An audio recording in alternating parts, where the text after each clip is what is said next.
What's up guys, it's James here, and in today's video we're going to be talking about whether or not right now is the right time to buy an Airbnb or short-term rental property.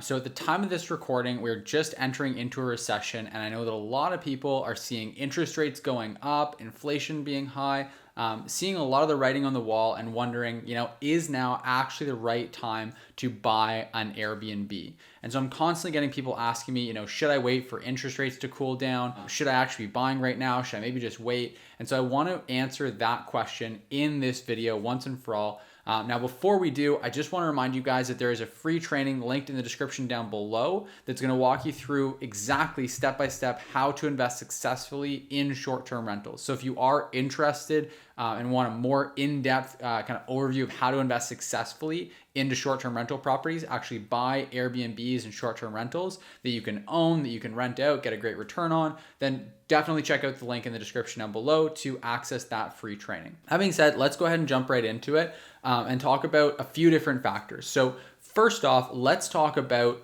inflation, because inflation is one of those things that people are seeing is really scary. And that they're wondering about, is it actually a good time to buy a property right now? Well, the thing to remember is that when inflation is high, what it means is that your money doesn't have as much purchasing power over time, right? The purchasing power of each dollar goes down over time, but that doesn't actually impact the value of strong assets that hold their value. So, for example, if you look at the value of a dollar relative to a loaf of bread, the value of the dollar is going down, but the loaf of bread is maintaining its same value, which is why you see that loaf of bread become more expensive when we see heavy inflation.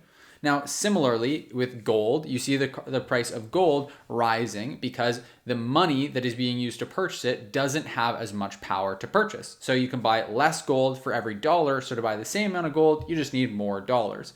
Now, the same is true for property. Real estate is holding its value well. It tends to hold its value well in times of inflation.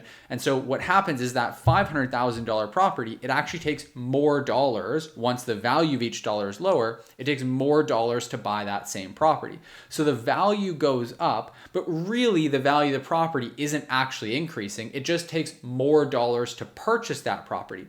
So it basically is, it's more accurate to say that the value of that property holds. The property holds its value. The value of the property may actually also increase as the property just naturally appreciates in value, but as it relates to inflation, the property is more so just holding its value, which means that it takes more of those dollars to buy that property in the future. So if you're looking at holding your money on the sidelines, I know a lot of people are wondering, should I just wait and hold on to my money and invest it later versus buying now? The answer is a resounding no, because that money that you just hold in cash or cash equivalent is not going to actually hold its value. It's going to lose value. It's basically going to be eaten away to inflation over the next couple of years here, couple of months, couple of years. It's happening right now. Whereas if you use that money to buy a property, the property would actually hold its value a lot more than your cash position, a lot more effectively than your cash position would. So from an inflationary standpoint, yeah, it definitely makes sense to put that money into real estate as opposed to holding on to it. Now, that being said, the other benefit of that is that you're probably going to be buying the property not outright in cash, but you're going to be buying it using lending. And that kind of leads as well to the interest rates, which I'm going to talk about in a moment here.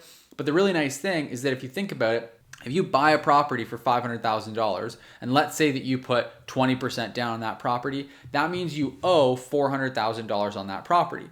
Well, like we just talked about, $400,000 today is not the same as $400,000 over the next 20, 30 years of your mortgage. And so what's really true is that you don't actually owe $400,000. Yes, technically you owe $400,000, but it's not the same $400,000 as it will be in 10 or 20 years from now. What's actually going to be more the case is that you're going to be paying off that mortgage payment that's going to be much, much lower in a relative sense. So think about it this way. If your mortgage payment, let's just say for easy math that one loaf of bread right now is worth $100 and your mortgage payment is $1,000.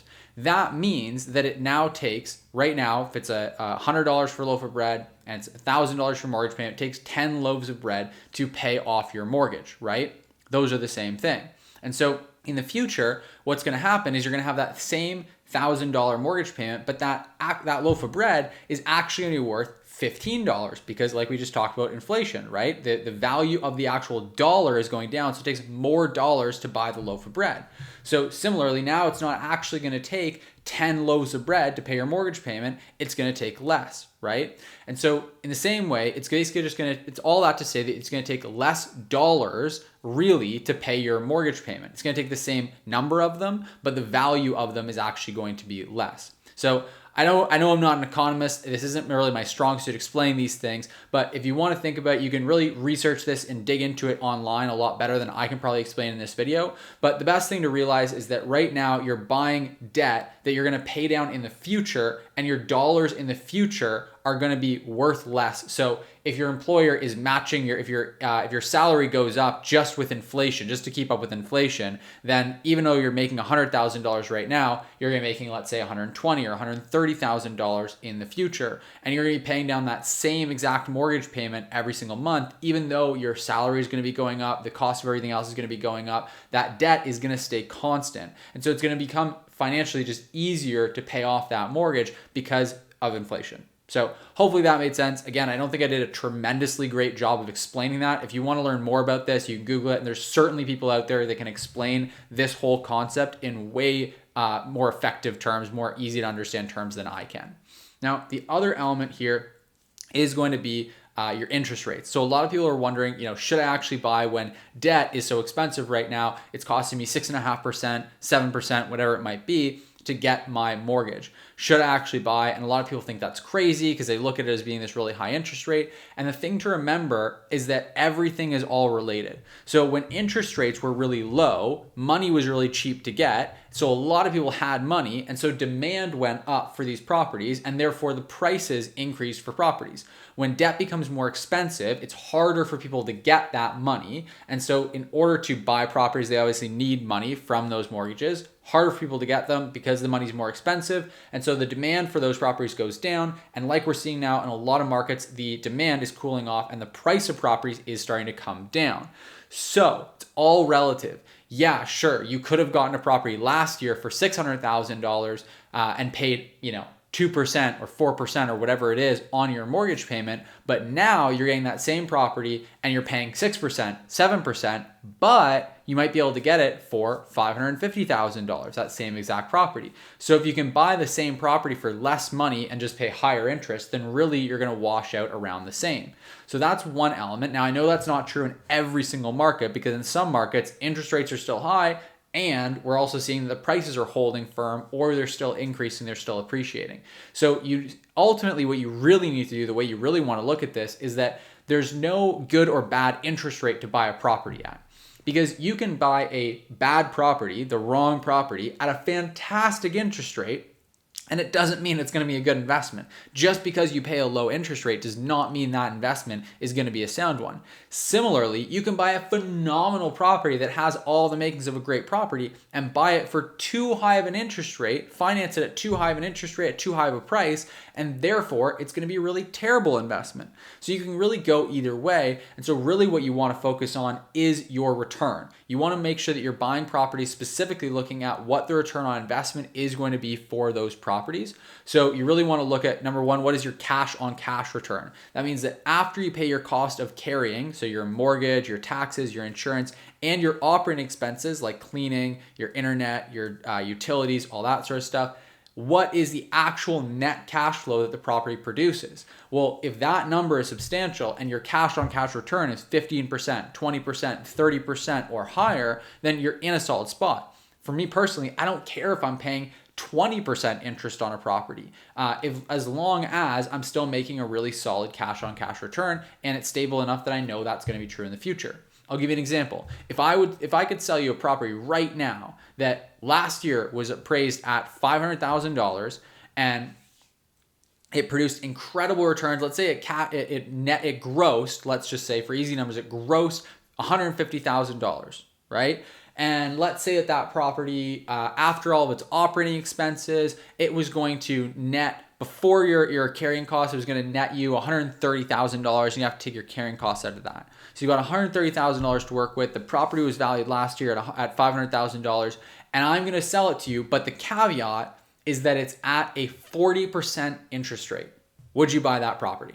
Well, any of you guys, no matter what you think, you are either going to be right or wrong based on what I say next, right? So if I say I'm going to sell that property to you at $500,000 of the purchase price, then anyone who thought, well, no, there's no way I would buy that property, you'd be absolutely right, because financing that property, the cash on cash return would be absolutely abysmal. But if I told you I'm going to sell it to you for $10,000, then you would absolutely want to buy that property. It would be a total no-brainer. It's a cash producing machine. It's bringing in $130,000. If you put 20% down, that would be $2,000 in cash outlay, and you'd finance the remaining 80% at 40% interest. Who cares? It's still bringing in $130,000 a year before your carrying costs. So, even if you're paying massive carrying costs like a 40% interest rate, it's still going to be absolutely incredible as an investment. Your cash on cash return is going to be absolutely through the roof. It's going to be hundreds of percent, right?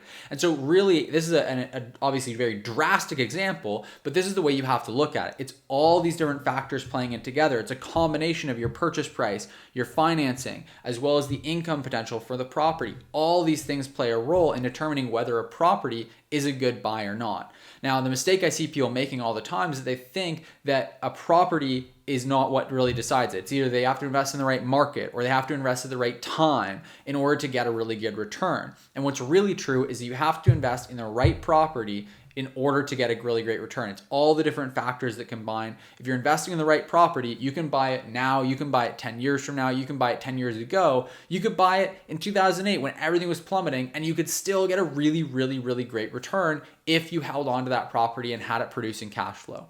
So it ultimately just comes more down to the specific property than it being a good or bad time right now. So is now the right time to invest in short-term rental? Absolutely, because it's always better to invest your money and have your money working for you than have your money just being eaten away to inflation. Is now a better or worse time than any other time? No, it just depends on the deal that you're looking at specifically. So my recommendation is get in the game. My biggest regret probably is that I just took too long to actually have my money working for me. And I focused so much on active income, which I also recommend people do, but you also want to focus on the more passive income, the wealth creation, and have that working for you as well, because you can get so much more accomplished when you have your money working for you, as well as your brain power, your intellect, everything else working for you, than if you're just focusing on the active side alone.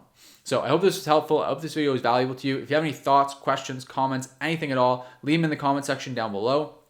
If you did like this video, please give it a thumbs up. Also hit that subscribe button to stay up to date. We post 2 new videos every single week on this channel to help you learn more about how to invest successfully in short-term rental properties.